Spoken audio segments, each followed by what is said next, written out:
Srimate Bhaktivedanta Swamin Iti Namine Namaste Saraswati Devi Gauravani Pracharine Miri Shresha Shunyavadi Paschachade Satarine Jaya Sri Krishna Chaitanya Prabhu Nityananda Shri Advaita Gadadhar Shivasadi Gaur Bhaktivinoda. Advaita Acharya's appearance today, everybody. Advaita Prabhu ki. Hare Krishna, Krishna Krishna, Hare Hare. Hare Rama, Rama Rama, Hare Hare.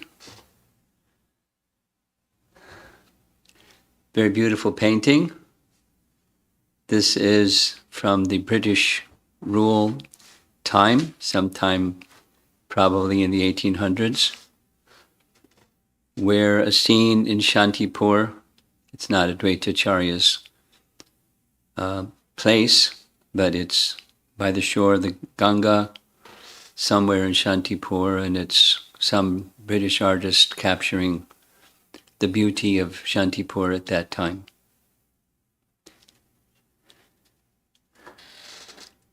Here's a photograph of the residence and place of worship of Advaita Acharya at Shantipur.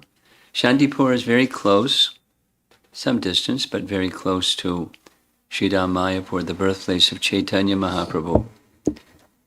And from the vantage point of the photographer here, if you were to, the altar is directly across, I guess you call that the mandap area, the kirtan hall area, and we'll see the deity shortly.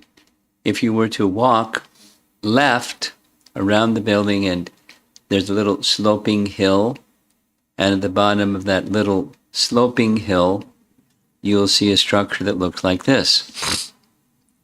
And this structure is a place where Chaitanya Mahaprabhu, Lord Nityananda, and Advaita Acharya would meet together to make plans for furthering Krishna consciousness. As you see the image on the wall, there's Lord Nityananda, Chaitanya Mahaprabhu in the middle, and Advaita Acharya on our right, or Lord Chaitanya's left. And then their sitting places. And as you probably know, this is the place where Srila Prabhupada went just the day before leaving Anjaladuta from Calcutta Harbor to pray to Lord Chaitanya for his mercy, along with going to visit the Chaitanya Mutt, the headquarters of Bhaktisiddhanta, asking for his blessings for what Prabhupada was considering at this time was mission impossible. But the order of the Guru was greater than mission impossible, and so he was praying for blessings. And this is the location. It's not large, but it's a location where the three Prabhus, Nityananda Prabhu, Chaitanya Mahaprabhu, and Advaita Prabhu, would sit and discuss, of course, transcendental topics, but the mission and furthering the mission. That's what's said about this place. And on the altar, we see a nice murti of Advaita Acharya. And this is his summer outfit. Here's his winter outfit. A little different. Nice turban. And then here's the deities that are located here at Shantipur. Madan Gopal with Radha to his side, and Lalita beyond Radha. And look closely, just down in the front, and you'll see a Shalagram Shila. We're going to see a close-up of this Shalagram Shila. This is the Shalagram Shila that Advaita Acharya worshipped to appeal for the descent of Chaitanya Mahaprabhu. We'll see a close-up of this nice Shalagram Shila. Here's a close-up of Madan Gopal. Madan Gopal. Nice smile. Big eyes. Looks very happy. Here's an artist's depiction of the markings on the soles of Advaita Acharya's feet. Now, some devotees, I'm aware, are very keen on focusing on the marks on the Lord's feet, and Radharani's feet, and Krishna's feet, and they're very attracted to the feet and the markings on their feet. So I don't know what that mark is in the middle. It looks like some kind of a triangle. The blue one looks like barley corn or something like that. Chakra and Kanchan, a fish. Advaita Acharya's lotus feet. And a classic, very old style Panchatatva painting, after which Srila Prabhupada had his early artists make reproductions, and gradually they got good at it. And this was the standard altar before there were deities. Prabhupada called it the Guru Gauranga altar. So his picture and Bhaktisiddhanta's picture down below, and then original oil paintings of these features of Panchatatva. The painting has Advaita's figure enhanced, but that's not how it really originally came. It's an artist making strong the features of Advaita Acharya. And could you get Adi Leela Chaitanya Charitamrita? We're going to make reference to that shortly. There's a nice section in Chaitanya Charitamrita, Adi Leela, chapter 6, which we're going to read shortly, verses 14 and 15, that describe Advaita Acharya as the material cause. Now, what does material cause mean? Why not a spiritual cause? It has to do with the two aspects of creation, Nimitta Maya and Upadan Maya. It's very technical for newcomers, but the Upadan Maya factor of creation oversees the ingredients that make up the material creation, and there's a material cause for those ingredients, and that's the Upadan Maya, or Upadan cause. And then there's a Nimitta Maya, the remote cause. So the teaching, we'll read the verses. Adi Leela chapter 6.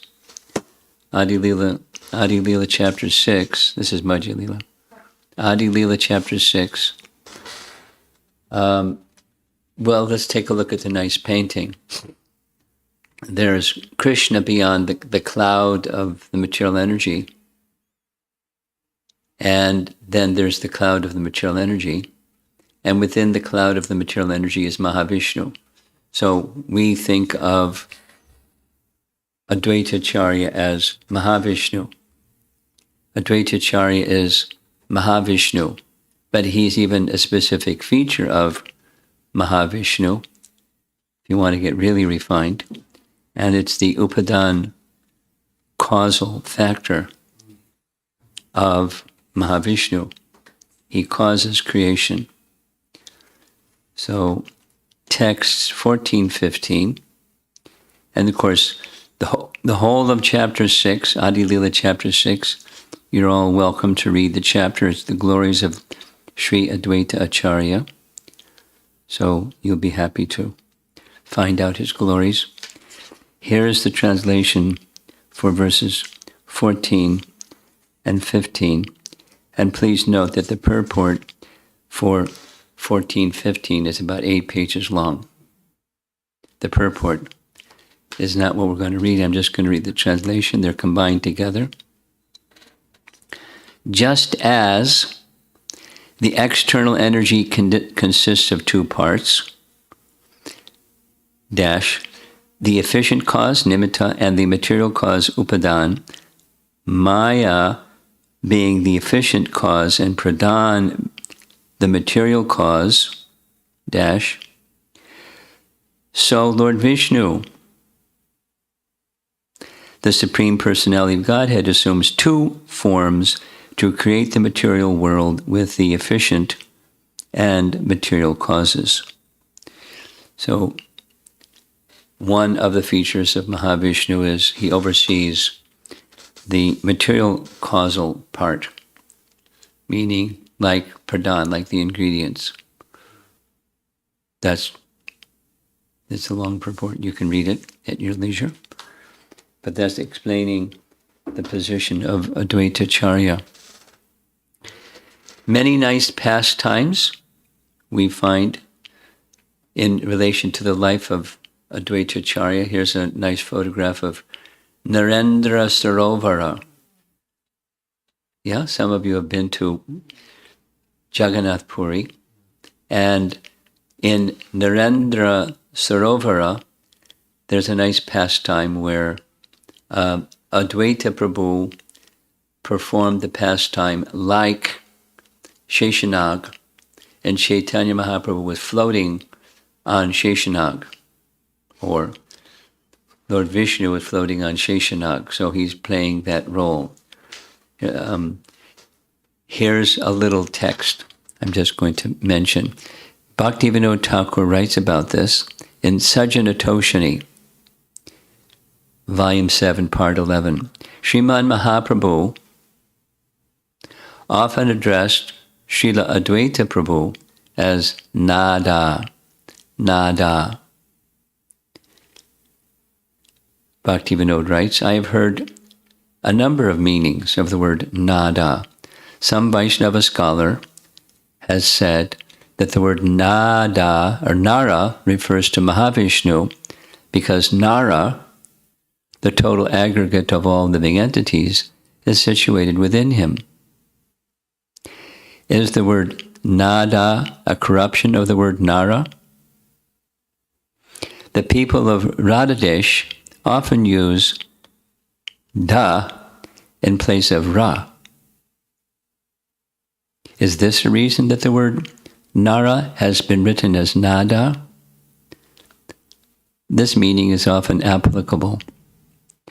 The word Nara or Nara or Nada is explained by Sridhara Swamipad in his Bhavarta Deepika commentary on Srimad Bhagavatam 10.14.14 as follows.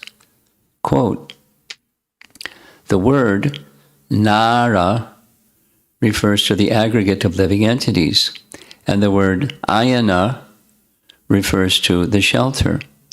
You are Narayana himself because you are the supreme shelter of all embodied souls. You are Narayana because all the propensities, or ayana, of the living entities, Nara, emanate from you. You are the supreme Narayana because you know, ayana, all living entities, Nara. You are renowned as Narayana because you are the supreme shelter, ayana, of the water that emanates from capital N, Nara. In the Smritis it is stated, this is still Sridhara Swami's commentary, 10.14.14, all the truths born from Nara are known as Naran by the learned scholars. Since the Supreme Lord is the shelter of this Naran, learned scholars glorify him as Narayana. We're almost done. This is Sajjana Toshani, Bhaktivinoda Thakur. In the Manu Samhita 1.10, it is stated, the waters are called Nara, for they emanate from the Supersoul, Nara. as they are his original resting place, Ayana, his name is Narayana. Now, all of that is to help us understand Bhaktivinoda Thakur's explanation of Nada, the way that Chaitanya Mahaprabhu often referred to him. So the photo is Narendra Sarovar, a very nice place, as you can see, very serene, very large Sarovar. Lying down on Advaita Prabhu, who was floating on the water, Chaitanya Mahaprabhu demonstrated the pastime of Shesha Vishnu, indicating that's their relationship. Chaitanya Mahaprabhu being the avatari and Advaita Prabhu being the avatar, just as this chapter 6 of Adi Leela describes Shesha Vishnu. Another nice painting of Advaita Acharya and the Panchatatva engaged in congregational chanting. And we're going to touch on this sometimes. It's not a hot topic, but it's a controversial topic, where Prabhupada, get ready for controversy, Prabhus. Prabhupada, when asked how to depict Advaita Acharya, he consistently described him with a beard. And he not only has a beard, it's a white beard, and not only has a white beard, he has long hair. And Bhaktisiddhanta, in one of his commentaries in Chaitanya Bhagavat, says he was clean-shaven. Uh-oh, controversy. And because he said he's a Vaishnava, and every fortnight he would shave. Now that's so because he's a Vaishnava. And so we find, like here, this is a nice murti of Advaita Acharya, dressed in white because he's grihastha, and without a beard. And look at this. Here's an ISKCON painting where he's part of the Panchatatva, but he's without a beard. And here's another one. Another ISKCON painting where he's without a beard. So somebody's in the Bhaktisiddhanta camp, and in Mayapur, everybody's in the Prabhupada camp. And it's not really a big deal. I'm bringing it up because some people make a big deal about it. Is he? So let us understand his position, whether he has a beard or not. And here's a nice close-up again of beautifully decorated Advaita Acharya in the Panchatatva in Sridhara Mayapur. He was a disciple of Madhavendra Puri. We know, we're all very familiar with the Madhavendra Puri being in the Paramahansa stage of life, visiting holy places, and Krishna came without identifying himself as Krishna, bringing a pot of milk for Madhavendra Puri, and so many things happened after that. Well, along with this visit to Vrindavan, Madhavendra Puri, in service to Gopal, the deity, he went all the way from Vrindavan, all the way, it's a long walk to get to, all the way to Puri to get sandalwood and camphor. And on the way, it's not a straight line by any means, but he passed through Shantipur. And while passing through Shantipur, Madhavendra Puri gave Diksha to Advaita Acharya. Now this place is in Shantipur, and you see the gentleman in the lower left, he's letting everybody know. This is where Madhavendra Puri came and gave Diksha to Advaita Acharya. And the painting on the left is a painting of Madhavendra Puri. There's a close-up, Madhavendra Puri, with a little donation box in the front. And after some time, after Advaita Acharya's initiation, still Lord Chaitanya had not yet appeared. He went to holy places also, because he was a saintly person, a great Vaishnava. So one of the places he went to was Vrindavan. When we made our visit to Radha Kund, we visited a little temple where he also stayed by the side of Radha Kund. And here is by the side of the Madan Mohan Temple. Now, where the Madan Mohan Temple is today, the Sanatana Goswami's original Madan Mohan Temple, it's up on a hill, very tall hill. Dvadasya Aditya Tila, it's called, having to do with Krishna's pastime. After the Kaliya pastime, Krishna went on top of this hill to get warm because he was cold. He was in the water all day long. So he went on top of the hill, and 12 sons, Dvadasha, just like Dwadasi, Dvadasha, 12 sons, Aditya, came and warmed him.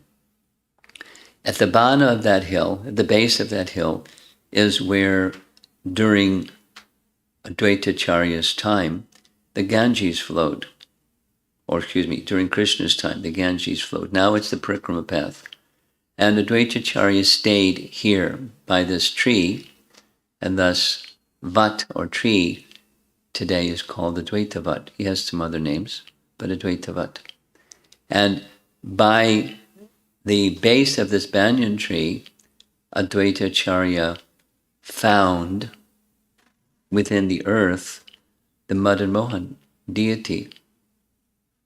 And that was the first of the deities of Vrajanab found by Advaita Acharya during the leading up to the Goswami period. This is before Lord Chaitanya appeared. Advaita Acharya was there. He left the deity with a Brahmin in Mathura.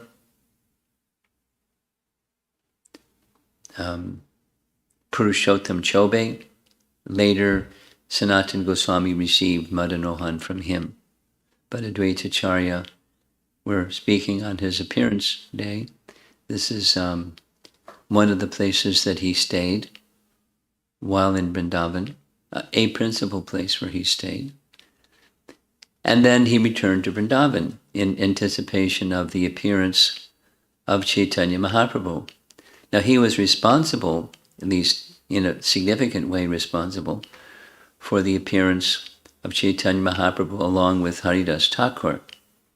And Haridas Thakur and Advaita Acharya, being elevated Vaishnavas, were very interested in having the downward trend and deterioration of Vaishnav culture be lifted. And so Advaita Acharya, with much contemplation, there we see he's by the bank of the Ganges offering prayers. Down by the base of that tree we see a tulsi plant and his little water pot, and the place where he placed his Shalagram Shila, because he remembered a verse from scripture that said, simply by offering palmfuls of water and tulsi leaves to Lord Narayana in his Shalagram form, all desires will be fulfilled. So his desire was Chaitanya Mahaprabhu should appear, or the Supreme Lord should appear, to uplift this darkening age. And so here's the verse. Sri Krishna, who is very affectionate toward his devotees, sells himself to a devotee who offers merely a tulsi leaf and palmful of water.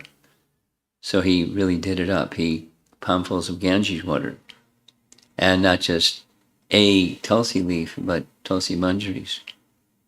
And here's the ISKCON painting. Here's the painting from which the ISKCON painting was made. And later, Chaitanya Mahaprabhu said in Chaitanya Bhagavat, where again he's addressing Advaita as Nada, I was in my mystic sleep upon the ocean of milk when I was woken up by the loud calling of Nada, Sri Advaita. My present incarnation is due mainly to him. So we're profoundly indebted to Advaita Acharya. There you see his Shalagram Shila. We don't hear him making loud cries, but Mahaprabhu heard from the ocean of milk. And here's a close-up of his Shalagram Shila, which he propitiated to bring about the descent of Chaitanya Mahaprabhu. Now notice behind the deity is the lotus feet of Radharani. Fitting place for the Shalagram Shila. So he appeared, Chaitanya Mahaprabhu appeared on the full moon night of the month of Phalgun, and everyone on that occasion went to the Ganges and half immersed themselves in the Ganges water and loudly calling out names of the Lord. That was not the common practice except for some situation like this. The lunar eclipse, not just a full moon, but a lunar eclipse. And at that very moment is when Chaitanya Mahaprabhu appeared. Knowing that Chaitanya Mahaprabhu, the Supreme Lord, had appeared as the son of Sachi and Jagannath Mishra, from Shantipur, the wife of Advaita Acharya came to Navadvip to present gifts for the child. And as we see from the painting, she didn't disclose, but she understood that the child in the lap of Mother Sachi was non-different, the very same personality of Godhead, Krishna. She knew that. And it was she that gave the name Nimai. The story, yes, is about Advaita Acharya, but the name Nimai is derived from the neem tree under which he was born, because besides medicinal properties and bitterness that's used in food preparation, neem tree is understood to be protective, because Sachi had lost a number of children shortly after their birth, prior to Nimai being born, so that Nimai should be protected. Advaita Acharya not only had a residence in Shantipur, he also kept a second residence. Now it probably wasn't so tiny like this, but it's marking the place where Advaita Acharya had his second residence called the Advaita Bhavan. And it's in the very courtyard, at least the current courtyard, of the house of Srivas Thakur. So they were very close. The Vaishnava community, naturally the Brahmana community would reside together, and there are many, many Brahmanas in Navadvip or Mayapur at the time, but the Vaishnavas stayed close together.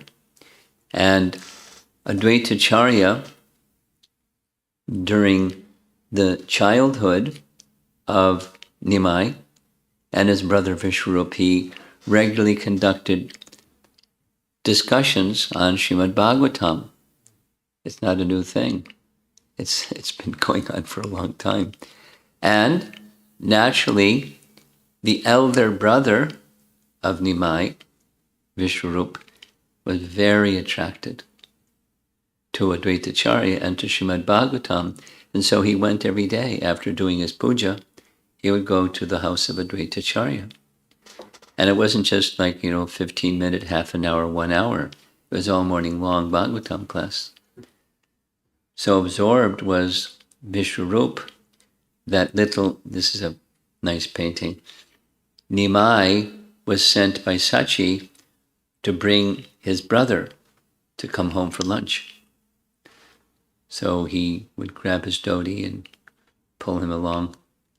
What do you do if your little brother grabs your dhoti? And went to have lunch. Now, there was another incident connected to Advaita Acharya and Sachi, where Sachi, after Vishwarup left home to take sannyas, she, in her mind, she blamed Advaita Acharya because if he was too much of a Vaishnava. So much so that her son left home and took sannyas. So she started speaking bad things about Advaita Acharya. He shouldn't be called Advaita, he's Dvaita. He shouldn't be called Acharya. To see what he's doing, he's breaking up a family by his behavior, and those words that she spoke out of affection for her son, not out of adversity to Advaita Acharya, those words came to Chaitanya Mahaprabhu's ear, and he who was the most affectionate to mothers came in a rage with his arm raised, ready to smack her, and everyone was shocked. There were people around. What are you doing? I can't stand offense to a Vaishnava, what to speak of Advaita Acharya. Nada. Please be merciful, please. Only if Advaita Acharya forgives her. So they all ran to Advaita Acharya's home. Advaita Acharya came, fell at Sachi's feet. How can I ask you to for forgiveness? She offered forgiveness. Everything was made nice. And it was one of those circumstances where a long speech, for the instruction of everyone, doesn't matter who you are, you'll not be dear to Chaitanya Mahaprabhu if you speak offense. Speak offense against a Vaishnava.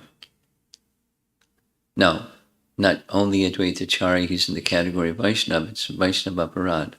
Chaitanya Mahaprabhu took very seriously, so she was playing a part in Lord Chaitanya's instructing everyone about the gravity of Vaishnava Aparad. There's another incident that's described in Chaitanya Bhagavat, where Lord Chaitanya showed Advaita Acharya his universal form. Another nice painting, when Chaitanya Mahaprabhu accepted sannyas, there's Mother Sachi embracing him and requesting him to go to Puri, not to Vrindavan. So he accepted, which is part of the Leela of Mahaprabhu. The mood of separation from Krishna and Vrindavan is part of the mood of Mahaprabhu. Another feature of Advaita Acharya and his connection with Lord Chaitanya was his personal secretary. Prabhupada had two persons that would travel with him regularly, a servant and a secretary. Kamalakanta Vishwas was Advaita Acharya's personal secretary. He was a Brahmana, and he just assisted Advaita Acharya in every possible way. After Lord Chaitanya had left to Puri and spent 2 years traveling in South India, a message was sent back to Bengal. He's back, Chaitanya Mahaprabhu is back.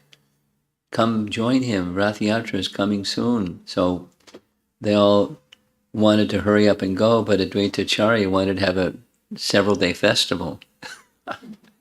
That's Advaita Acharya, before going. And so while they're having a festival, Paramananda Puri wanted to go immediately, so Kamalakanta Vishwas was sent to accompany him. And in the course of Kamalakanta Vishwas' visit to Puri, he had written a little note to the king, Maharaj Prataparudra, saying two things, basically. Advaita Acharya is the personality of Godhead, Vishnu himself. And second thing is, he has a debt to you, please absolve the debt. And that letter somehow got in the hand of Chaitanya Mahaprabhu, who was furious and said publicly, tell that Kamalakanta Vishwas that he's never to come near me. And Kamalakanta Vishwas was really sad. Don't come and see me. Don't stay away. You're an offender.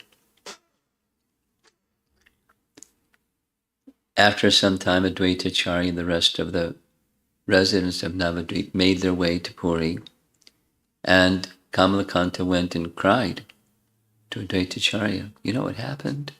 This is what happened. And he said, Advaita Acharya said to Kamalakanta, you're a foolish boy. You don't understand how fortunate you are. I've done so many things, this and that and the other thing, in order to be reprimanded by Chaitanya Mahaprabhu.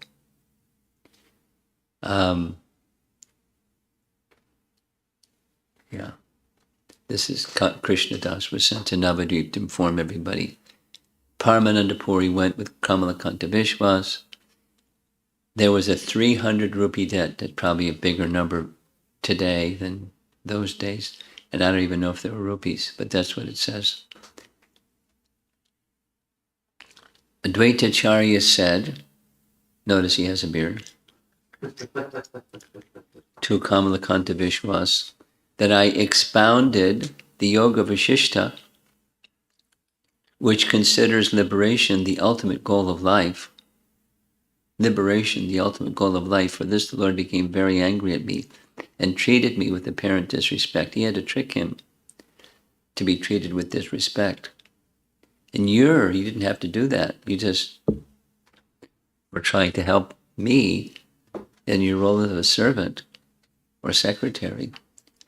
And you've been severely chastised. Stop whining and complaining. You're a recipient of Lord Chaitanya's mercy. Then he went and complained to Lord Chaitanya. What kind of dealing is this? You won't do anything to me, and you're chastising my secretary. He's more dear to you than I am. You're a double cheater. Spoke like that. And Lord Chaitanya laughed. And then he brought Kamalakanta Vishwas before him, because he had said, you can't see me. Now he's calling him, and made a public proclamation.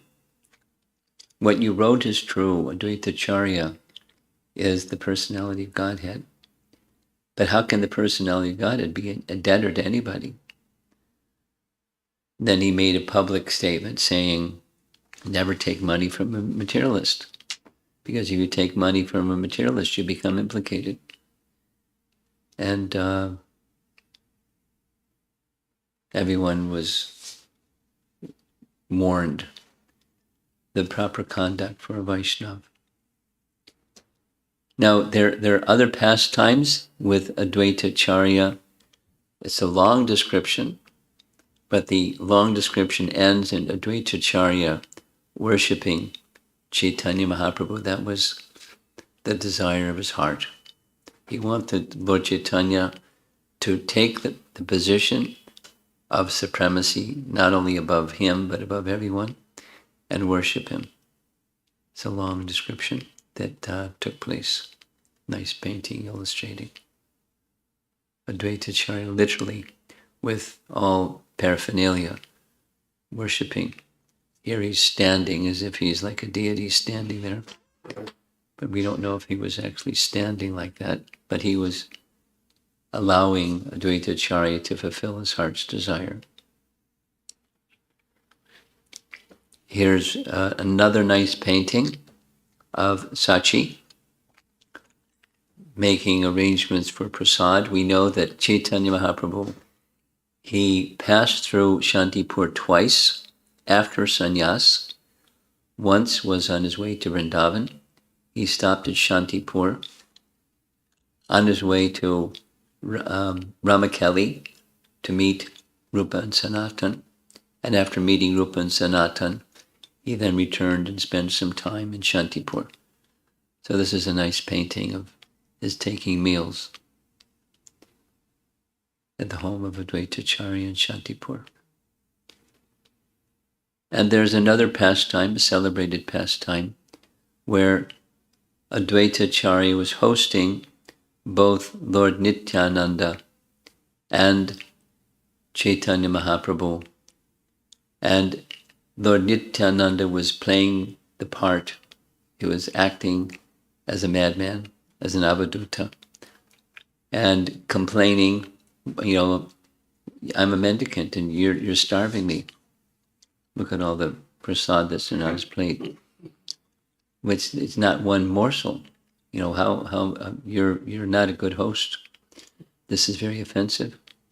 And Advaita Prabhu then started speaking words that are enigmatic.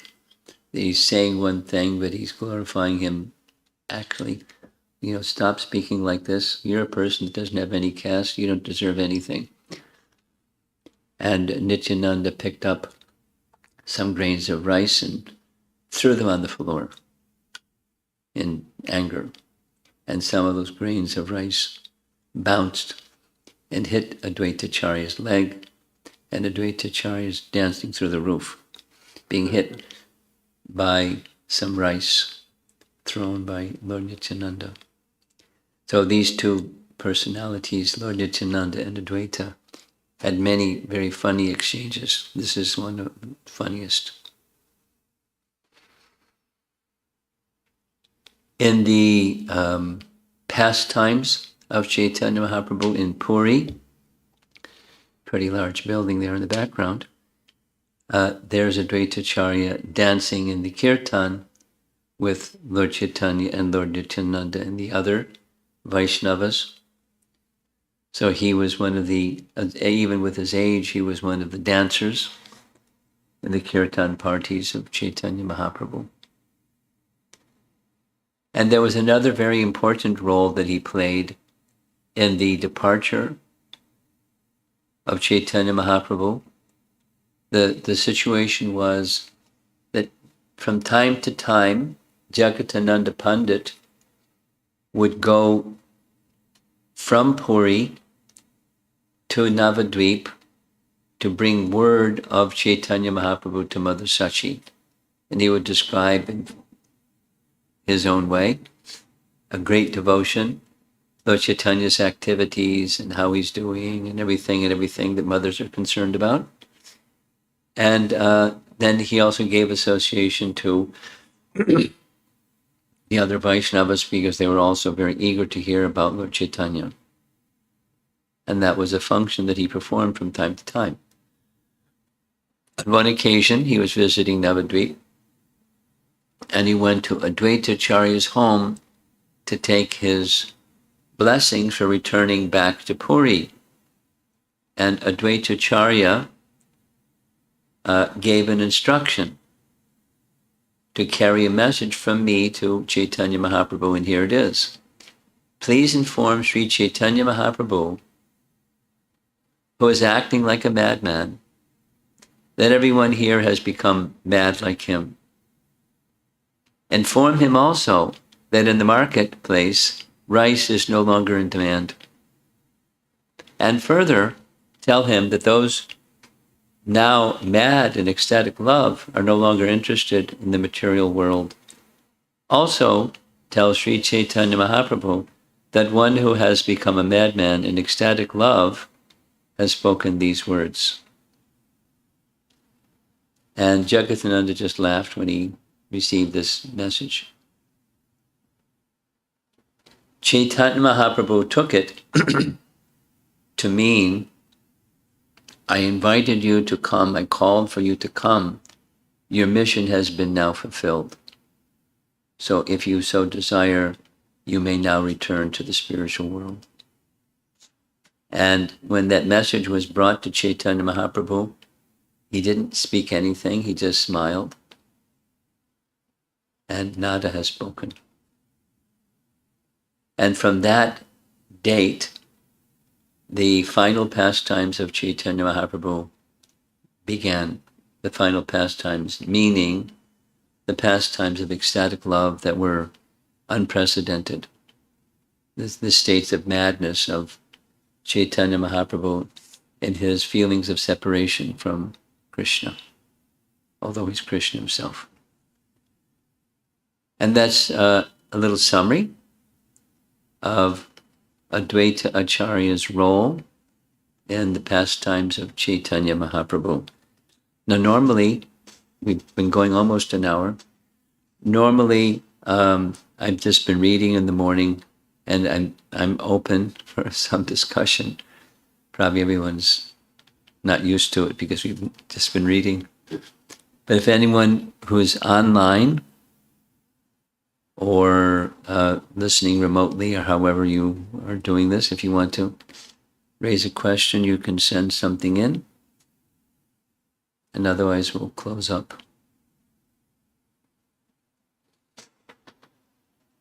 There's a period of time that the British were occupying India. There's a number of really exquisite paintings. I mean, they commissioned really good artists. I've seen a number of them. They're really fantastic. Next weekend, well, 2 weekends, we'll be discussing the 6 Goswamis. And there's a really fantastic painting of Dwadasya Aditya Tila. Really fantastic painting. Same style. They're really good artists. So very serene, very, very appealing. Shantipur. So anything online? Not yet. Okay. Anything in the room? No? Okay.